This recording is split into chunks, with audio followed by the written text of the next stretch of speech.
hours, studying with the cowers, the flowers and the grain. My head, I've been scratching, my thoughts are busy hatching, and I use my brain. I can solve every riddle for every individual in their trouble or in pain. The thoughts I have been thinking, I could be another Lincoln since I learned to use my brain. Oh, I can tell you what, the ocean's near the shore, and then I think of things I've never thought before, and then I said, and think some more. I'm just not a nothing. My head's not full of something. My heart is full of pain. And perhaps I can make you be more happy for the you, since I learned to use my brain. I'm not just a nothing.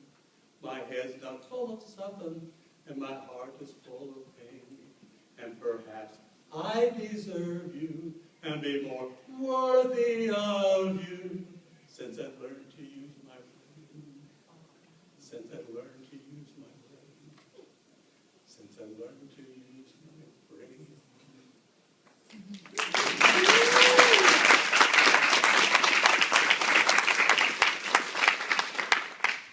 Charles Brooks said, I'm Joe Webb. I had a stroke 7 years. Numbers are not good. And you cannot, if what I say, if I don't, if you don't, the words are not good. I mean, the numbers are not good for me. I had aphasia, and you know, but I started out in high school in Idaho. I graduated. I was sitting 2 days after I graduated. My mother's husband, sorry for this friend here. He was sitting there eating eggs. He didn't look up. He says, where are you going to live since you had a stroke? No, since you had graduated from high school. You know I had a stroke, so. Anyway, I said, my sister lives in California, in Red Bluff. I'll go there. California, here I came. I moved down to Red Bluff. I was there for about 3 or 4 weeks, months, years. My son was born there. I started a trucking company, and I moved it to San Francisco. And you know the 60s in San Francisco, it was fun. And it was very fun. And I was having fun. But all of a sudden, Uncle Sam says, we got this little thing in Vietnam. We really want you to come. Didn't I tell you? I'm having fun. And they said, well, yeah, you have to go. So I went. I got to Vietnam. I was the 101st Airborne, and a little Agent Orange problem that found out later on.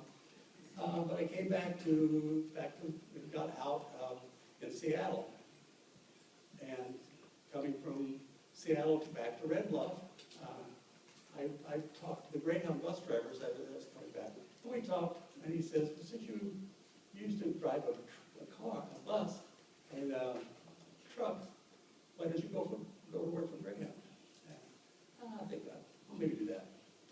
And so a few months later, I got a letter from him. He sent me the app, and I filled it out, went to wait for Greyhound for back to San Francisco. And I was there for 14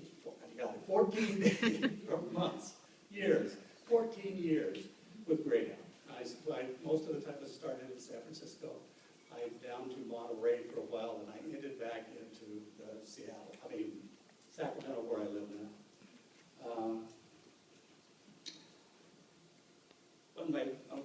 I decided I want to be a real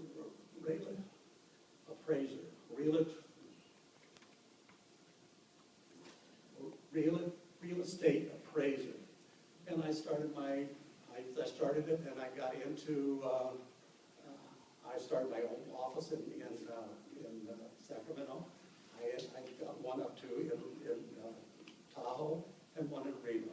And you moved to Reno, and life was good, you know. Unfortunately, my wife died in '99. And Tahoe was not a great place to be. You lose.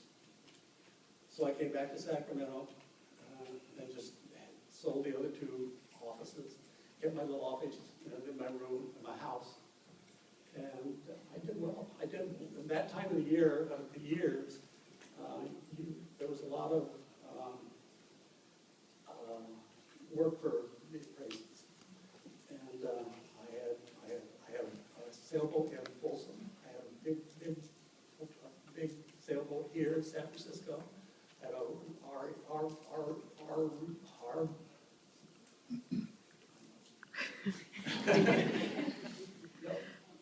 we'll talk about that later.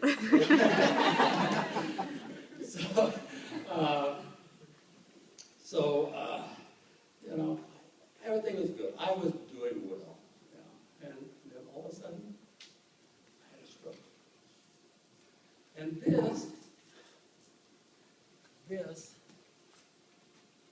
this is a picture of my brain. I mean,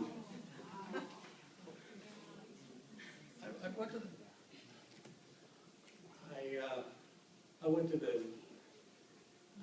the brain doctors. I can't get, some words I can get it, but he says, you have a really bad stroke.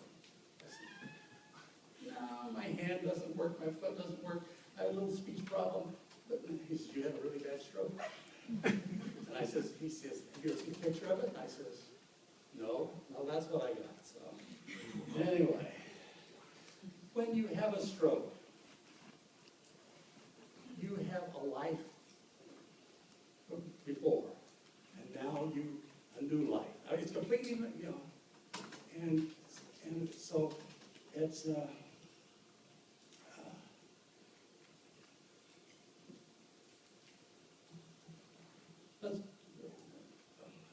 I lost the spot here. And so anyway, you have to work, keep going.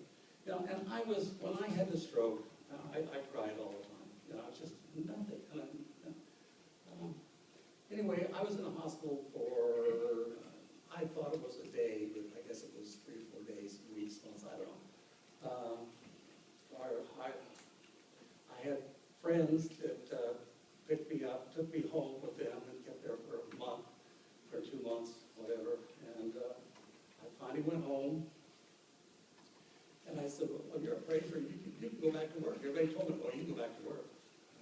So I was spending money because I'm going to go to work. All of a sudden I said, you're not going to go back to work. There's no way. You know, so I had no money. I can't work. I can't insurance. What am I going to do? You know, I was just, the pressure was so, well, and I couldn't get no insurance. Somebody says, hey, the VA, you're from Vietnam, maybe the VA will help me. And then came the VA. You cannot believe what you do. I still cry a lot. You can't believe. They says, come on in. You've got a problem. We'll send you the spare speech teachers. And they sent me to Martha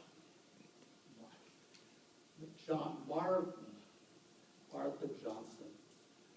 As the first person that ever, she tested me. And she said, we're going to do this, we're going to do this. You can do this, you can do this. You know, and I can't believe, you know, I had homework. I had a stroke. But I will tell you, if everybody take homework. But the most important thing is when they come the next week, make sure that you did that they did the homework. And Mary Johnson, she would knock on the, or she would call on the telephone. How's your homework doing? And she had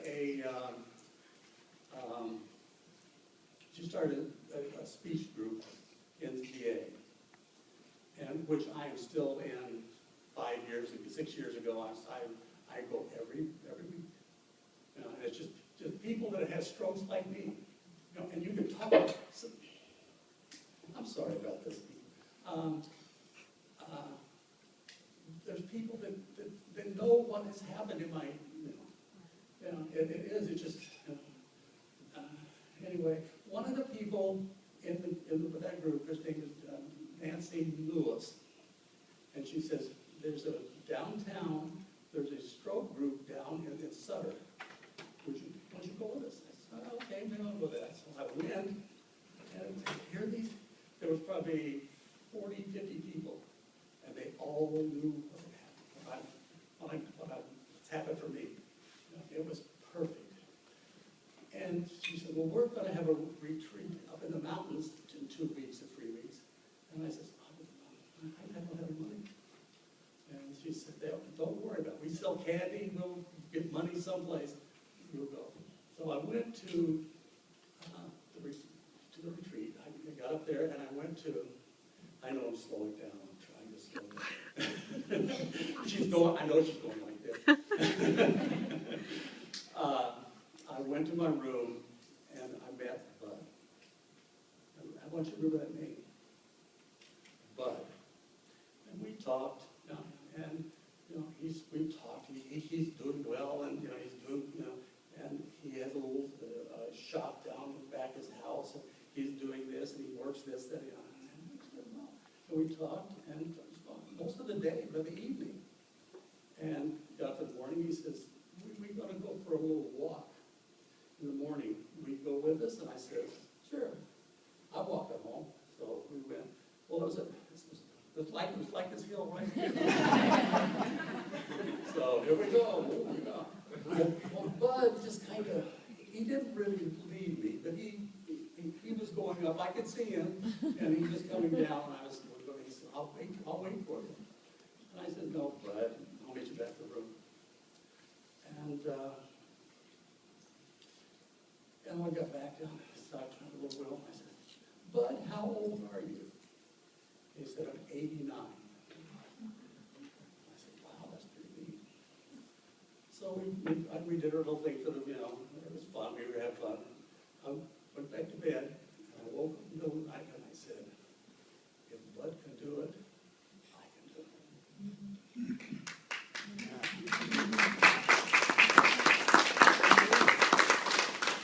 And I woke up the next morning, and I sat down, and I said, oh, what a beautiful morning. Oh, what a beautiful day. I've got a beautiful feeling. Everything's going way. There's a bright golden haze on the meadow. There's a bright golden haze on the meadow. The corn is as high as an elephant's eye, and it looks like it's climbing clean up to the sky.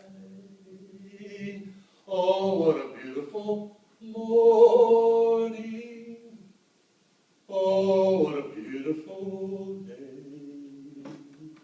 I've got a beautiful feeling. Everything's going my way. Oh, the sound of the earth is like music. The sound of the earth is like music. The breeze is so busy, it doesn't miss up a tree. And an old weeping willow is laughing at me. Oh, what a beautiful morning.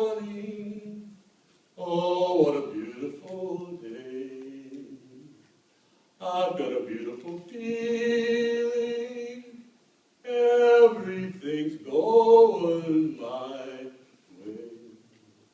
Oh, what a beautiful day.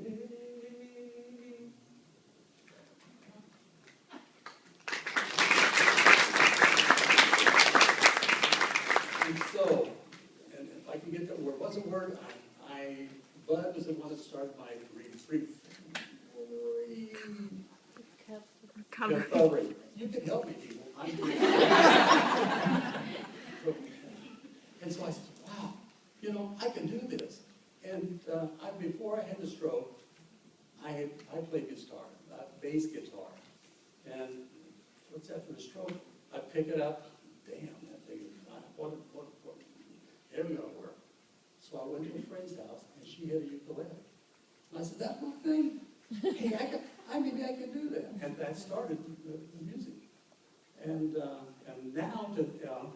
now I buy ukulele, basses, banjos, and guitars. And I'm not good at it, but I'm having fun with it, you know. And so I was doing well, and I was young, and so I went to Sacramento speech and afterwards I went to the coffee house, and Rachel Hero, she came flying, and she says, "What do you think about Pittsburgh?" I said, "Pittsburgh? No, there's no town here, Pittsburgh." I said, "Yeah, your little house." I said, "Why? I don't want to mention it. Oh, the other one in Pittsburgh, PA." And I said, "Well, I don't think that much of that either." Sorry, We still love you, Joe. and I said, "Well, why?" She said, "It's a program.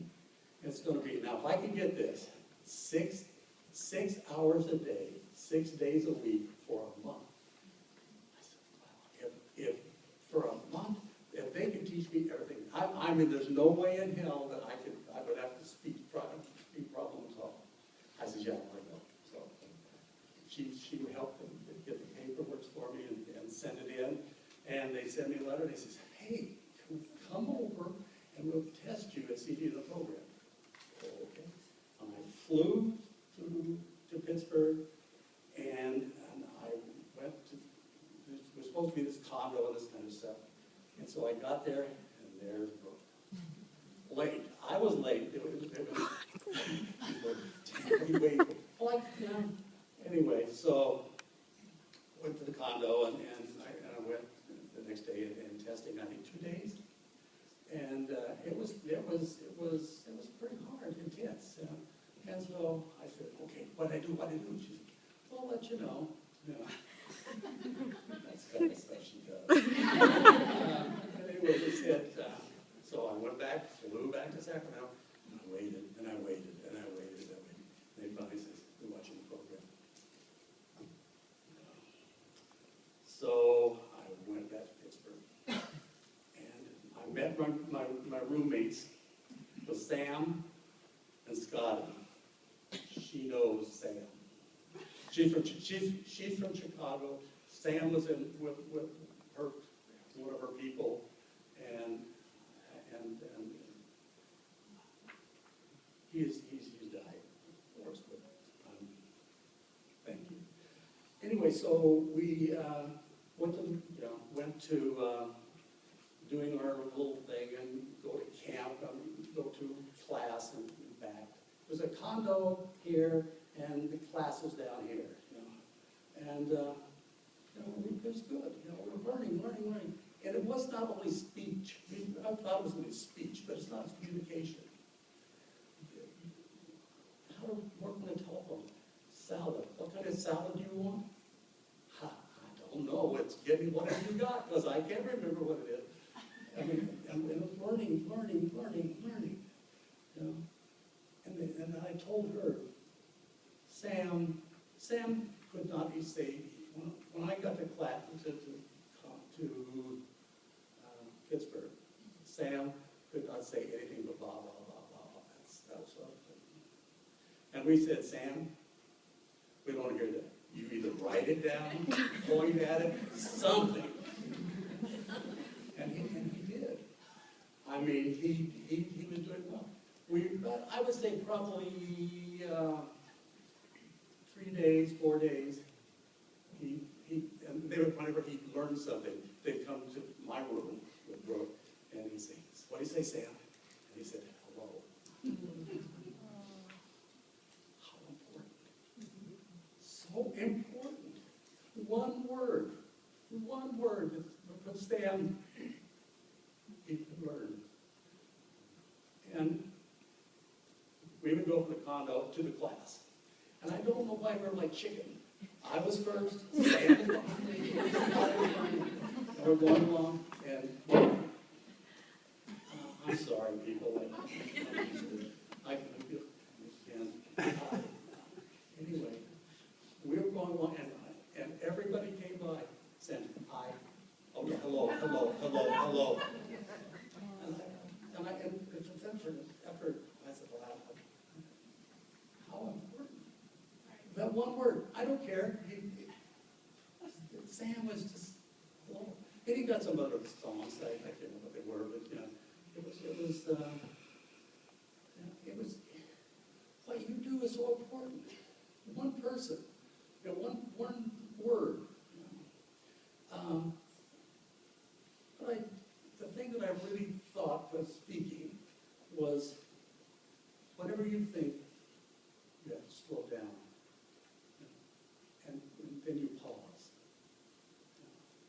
But the most important thing is slow down. Slow down. Oh, what a beautiful morning. Wrong song. Slow down. You move too fast. You gotta make the morning last. Just kicking down the cobblestone.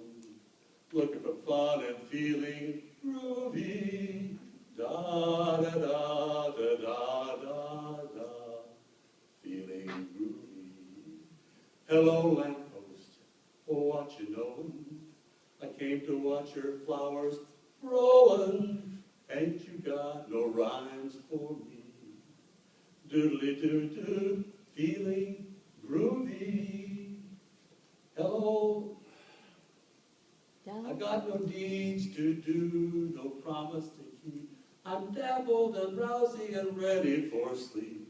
Let the morning time drop its petals on me. Life, I love you, all is groovy.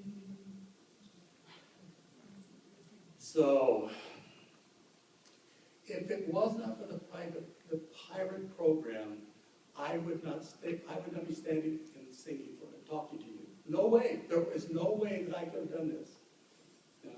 It's so important. You can't. I wish that everybody just would go for 2 days and not speak, just to see how it hurts.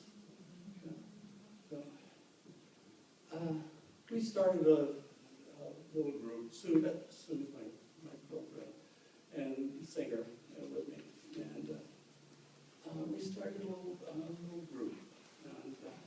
And I don't know how we actually got started. She wanted, when I came back from Pirates, I had my ukulele, and she says, I want a ukulele too.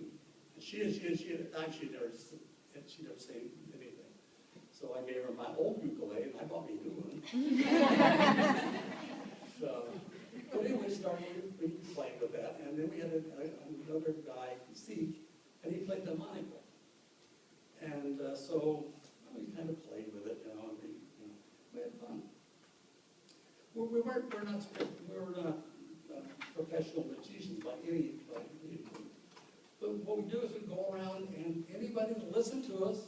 I mean, some of them, anybody will we could sing for anybody would listen to us. In fact, Carolyn Benjamin's right there. She is in Martinez, one of the bands. She's the VA person there. And she has a group that's in Concord. She said, well, come and play for us. And at that time, we were really bad. But I'm going to, anyway, when I'm playing at that time, when I'm playing, I'm going the long line, my hands are going like this. Oh, I come back to here. But anyway, I want to thank her. She was one of the first people that actually listened to us. Somebody that really said, I said, yeah, we're going to do this. So thank you. I go back to this, how important you people do. You know, it's so hard to be people who can't speak. I mean, you can't even, you can't think about what you can do. How important you are. You fix it, people. I mean, it's so important. And this is my brain. We talk about that. But what we want to change it from that to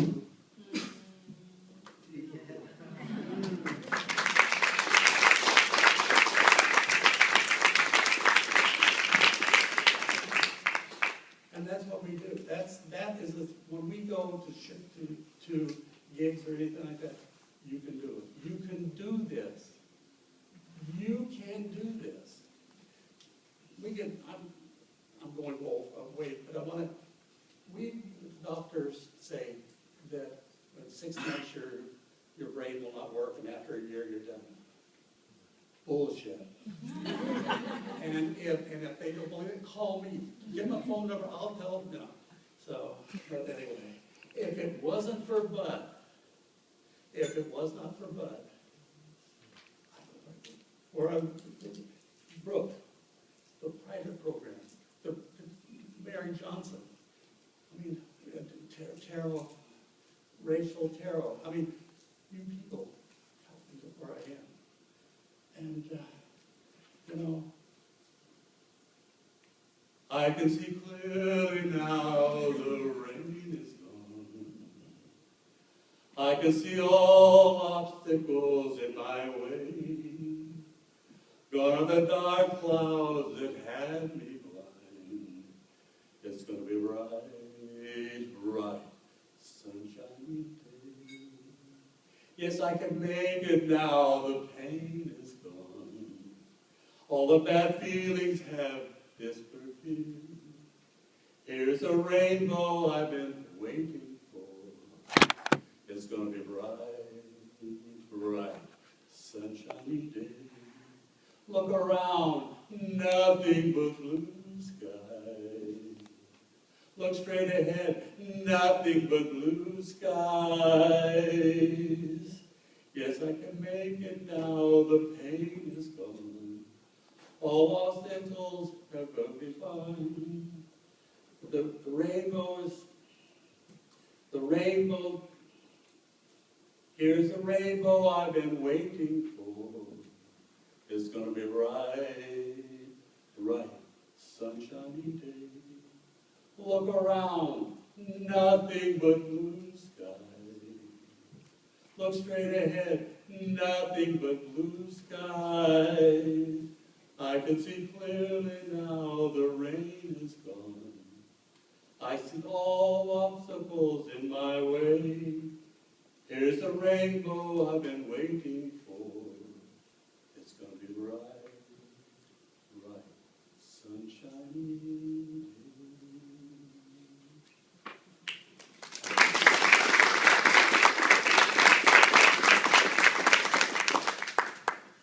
And for Brooke, and to all of you, for me and the stroke, all the